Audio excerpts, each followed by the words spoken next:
You know what most people do when they meet someone who starts pulling away. They panic. They think, oh, you're ignoring me. Fine. Block. Delete. Gone. But here's the thing. If someone has avoidant tendencies, meaning they need space, they get scared when things feel too close. Blocking them too soon actually confirms their worst fear. You're showing them that closeness equals punishment. What you want to do instead is surprising. You don't chase, you don't block. You let them feel your presence in a calm, self-assured way. A simple response like, hey, I get that you need space, I'm here when you're ready, has a far greater impact than disappearing dramatically. Because here's the secret: avoidants expect you to explode, to guilt them, or to vanish. What they don't expect is composure. When you stay grounded, you shift the power. They start to question, wait, you're not angry. You're not desperate. You're just okay. That calm energy makes them lean back toward you instead of further away. So don't block them right away. Don't teach them that distance equals the end. Teach them that you can hold your ground without collapsing, and watch how differently they react. When someone has avoidant tendencies, what they fear most is that closeness will eventually come with punishment. It's not that they don't crave love or intimacy on some level. Most people do. But in their experience, intimacy often comes with expectations, pressure, or even consequences for not showing up the way the other person wants. So when things start to feel too close or intense, their instinct is to create distance. Now imagine what happens if the moment they pull back, you immediately block them or cut them off. To them, it's like their fear has been proven right. In their mind, the story becomes, see, I knew it. If I get close, I'll lose myself, and if I step back, I'll be punished. That narrative reinforces the very behavior that makes connection with them difficult in the first place. This is why blocking too soon is more than just a dramatic gesture. It becomes a kind of confirmation of the avoidance inner script. They don't see it as you protecting yourself. They see it as you punishing them for needing what they always felt they needed: space. And when someone feels punished for needing space, their natural reaction isn't to move closer, it's to retreat even further, to armor up, and to decide that closeness is unsafe. That's the exact opposite of what you want if your goal is to build a healthier connection, or at least to give the dynamic a fair chance. Think about it this way. An avoidant person is often caught between two competing needs. On one hand, they want to feel loved, valued, and desired. On the other, they're terrified that love means suffocation, demands, or loss of independence. When you block them in response to their distancing, you take away the possibility of experiencing love that feels free and safe, and you reinforce the idea that every relationship will demand they surrender their autonomy. From their perspective, it's not just about you. It becomes symbolic of every fear they've carried from past experiences. You might just think you're responding to their behavior, but they interpret it as another example of why they can't trust closeness in general. There's also a subtle psychological effect at play. When you block or cut someone off too quickly, it creates a power dynamic where your actions are fueled by reactivity rather than intention. The avoidant picks up on that. They sense that you weren't grounded in your decision. You were driven by hurt, frustration, or panic. And here's the irony: to someone who already struggles with trust, reactivity only makes you appear less safe. Instead of feeling like they can open up to you in the future, they think, if this person reacts like this now, imagine what happens if I really let them in. That fear closes the door even further.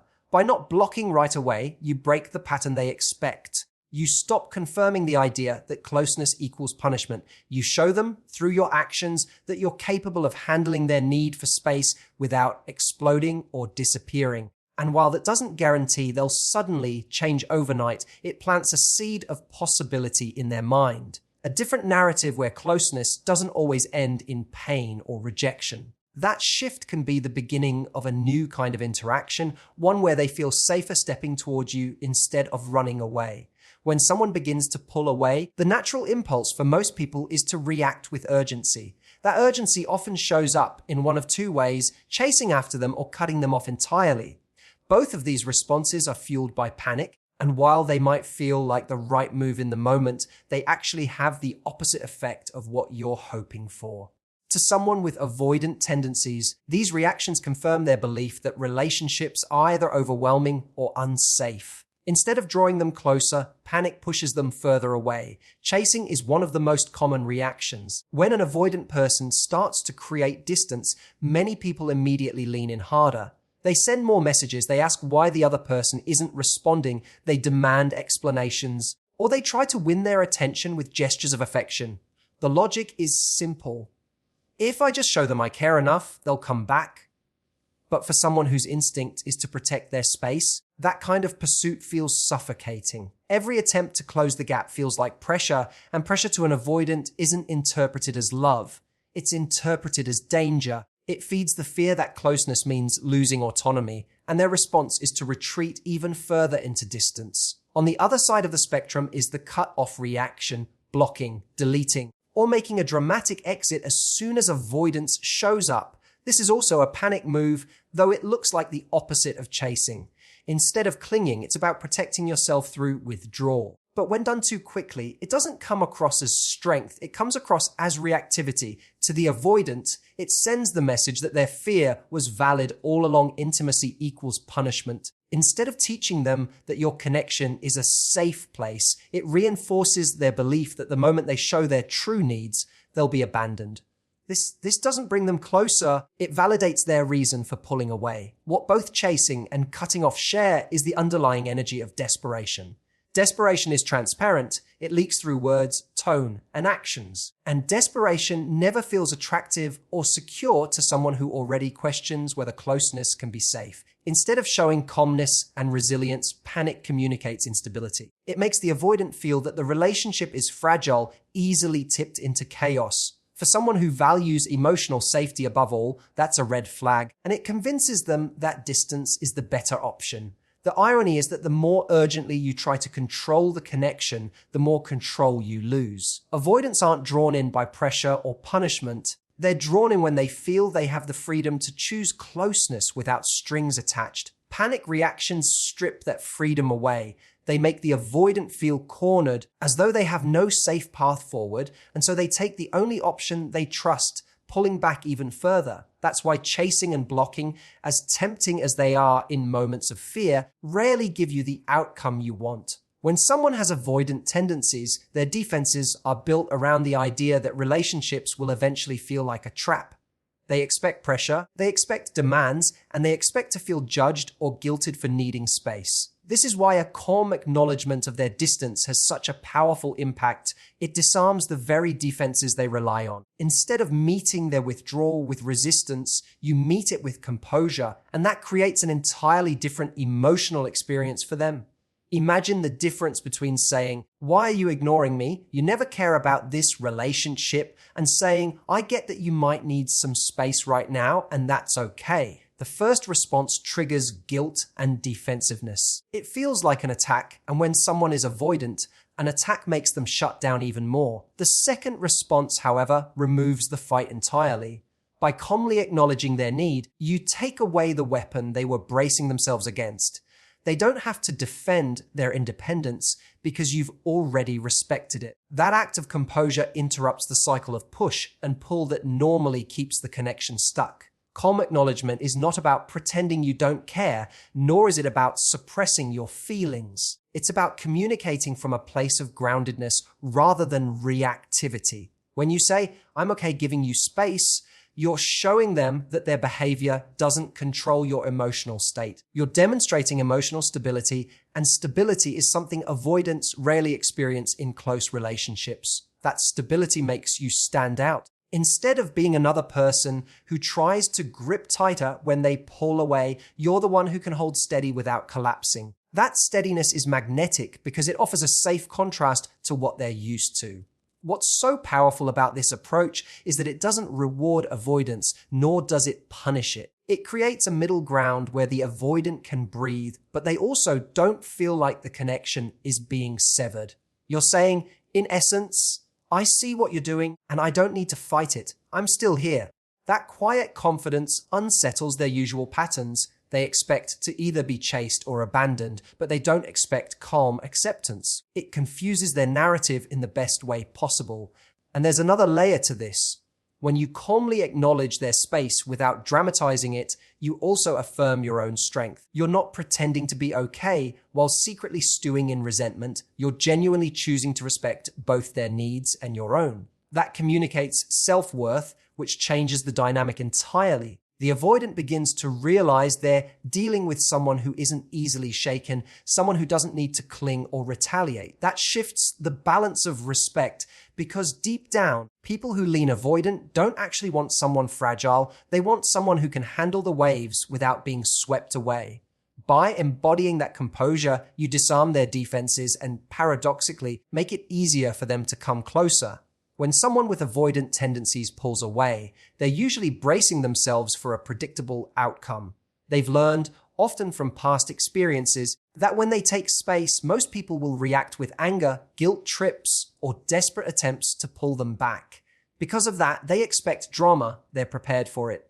In fact, they've almost rehearsed in their mind how the scenario will play out, they'll distance themselves, the other person will panic, and then they'll be forced to defend their need for independence. What they don't expect is composure. They don't expect someone to stay calm, grounded, and unshaken when they retreat. That lack of drama unsettles them in the best possible way. It makes them stop and think. When you remain composed, you flip the script. Suddenly, they can't slot you into the same category as everyone else who reacted in predictable patterns. Instead of confirming their belief that closeness always leads to chaos, you challenge it. Your calm energy makes them curious. They may even wonder, why aren't they chasing me? Why aren't they upset? Why does this person seem so stable when most people get reactive? That curiosity is powerful because it makes them question their assumptions. And when someone begins questioning their assumptions, they begin to shift. There's also a subtle psychological effect in play here. Composure communicates strength, not the aggressive kind of strength that comes from posturing, but the quiet, unshakable kind that makes people feel safe. To an avoidant, safety is everything. They don't want to feel like they're responsible for your emotional world, and they don't want to feel like your happiness depends entirely on their presence. When you show that you can stay steady even when they pull away, you send the message that you're not emotionally fragile. You're not going to fall apart without them. That reassurance reduces the pressure they feel in the connection, which paradoxically makes it easier for them to return. Another important piece of this dynamic is how unexpected composure shifts the power dynamic. When you react with panic, you give the avoidant person control. They see that their distancing has the power to destabilize you. But when you respond with calmness, you take that power back. You're essentially saying, I'm okay regardless of what you choose to do.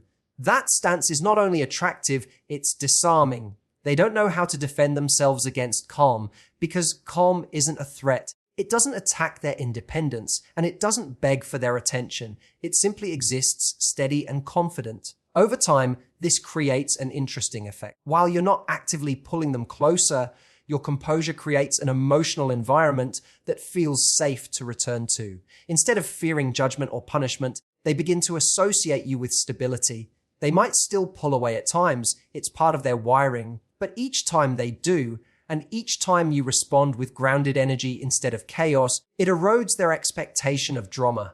That erosion is what makes room for closeness to grow.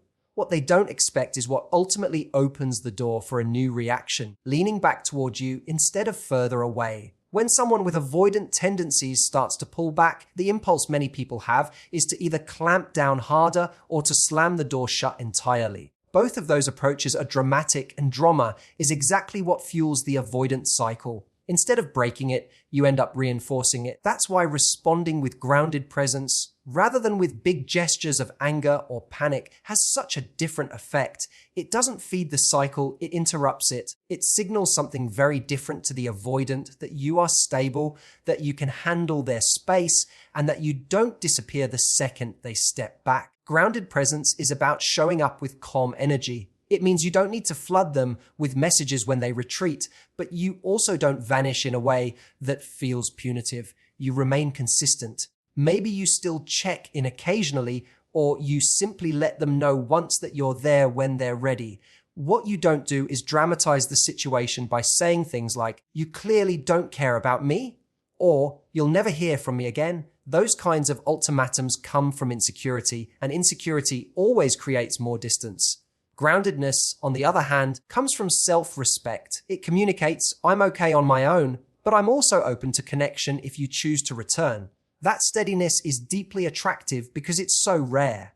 Most people, when faced with avoidance, swing to extremes. They chase endlessly or they cut off completely. Neither approach makes the avoidant feel safe. Chasing feels suffocating and cutting off feels like punishment. Grounded presence sits in the middle. It's not passive, you're not ignoring what's happening, but it's not reactive either. You acknowledge their behavior without letting it define your own. That balance is what makes them more likely to lean back in your direction. There's also an important psychological message in grounded presence. You're teaching them, through your response, that distance doesn't equal disaster.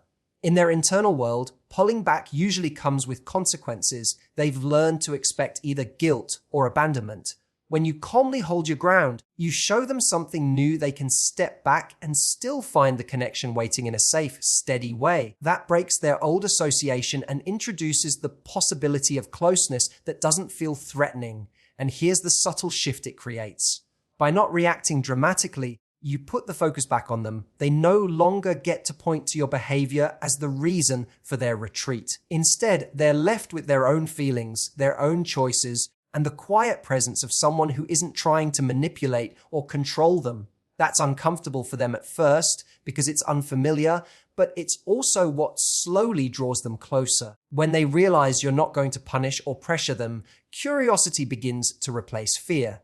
That curiosity is what opens the door to them moving back toward connection. And the only reason that door stays open is because you chose presence over drama, steadiness over spectacle. So if you take anything away from this, let it be this: you don't need to meet avoidance with extremes.